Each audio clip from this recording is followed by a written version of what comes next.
My dear friends, myself Jayanti Surya, and today let's learn something new. Today we want to go ahead with Unit 6. The title of this unit is The Donkey. I had a little pony. અને the મિલ્કમેન્સ કાવ, આવું બે વસ્તુ છે અહીંયા. તો તમે જુઓ કે the donkey I had little pony એવું ટાઇટલ છે. હવે એ ટાઇટલ કયા હિસાબે છે? એક કવિતા છે, એક નાની. તો એ આપણે વાંચીએ અને એનું મજા કરીએ, માણીએ. તો એ ટાઇટલ આવું છે, ધ ડોંકી એટલે કેવો ગધેડો. સાંભળી લેજો, ડોંકી એટલું નથી લખ્યું. ટાઇટલ શું છે? ધ ડોંકી એટલે એક અનોખું, એક ગધેડો તો ખરું, પણ એક અલગ, એક જ એ જ ગધેડા જેનામાં કંઈક વિશેષ છે. એના જેવો કોઈ બીજો ગધેડો નહીં હોઈ શકે. આપણને થોડું હાસ્યાસ્પદ લાગે કે ગધેડો કહીએ એટલે આપણા મગજમાં એક ઇમેજ બને છે. ગધેડા એમ કોઈ કહે તો આપણે શું કહીએ?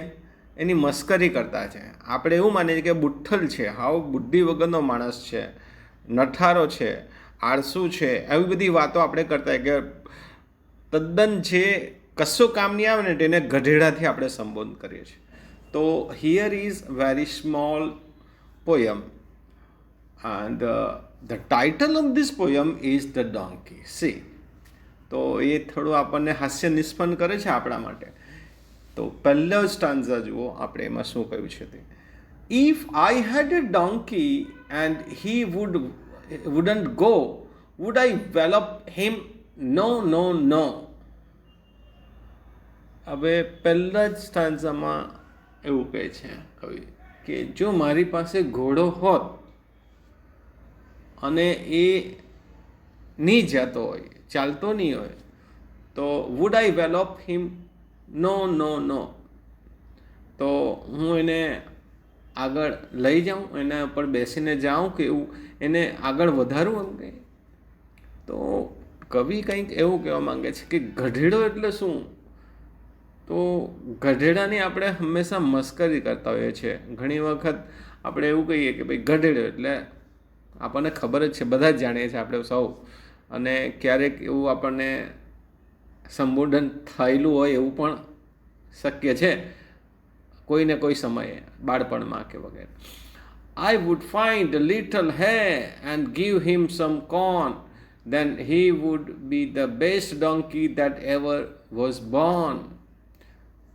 તો હું જો કોઈ ગધેડો જોઉં ને એમ કે, અથવા એ ગધેડો જોઉં તો એને આગળ તગેડીને મૂકું, કાઢીને મૂકું, પણ એને લીલું ઘાસ આપવું, એમ કે ઘાસ આપવું.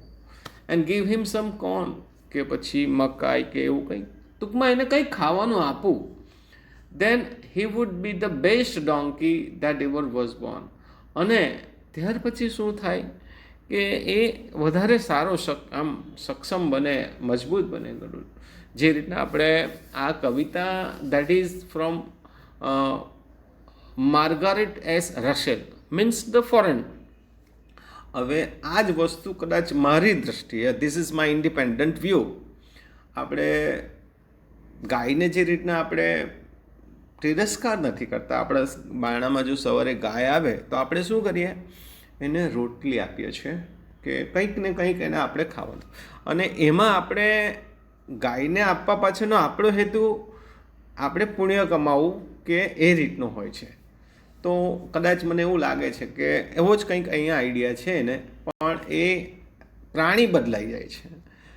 આપણા દેશમાં ગાય એ આપણી માતા તરીકે આપણે પૂજીએ છીએ, એ જુદી વસ્તુ છે અને આપણા કોન્સેપ્ટ જુદા છે. But here is the foreign poem and foreign mindset, but this is the reality. તો આવું કંઈક આપણને જાણવા મળે છે, પણ એનો હેતુ એક જ છે કે ભાઈ પ્રાણી પ્રત્યે દયા રાખવો, કે કંઈક એવું આપણને ખ્યાલ આવે છે. બરાબર છે? Okay, so my dear friends, here I will stop. Thanks.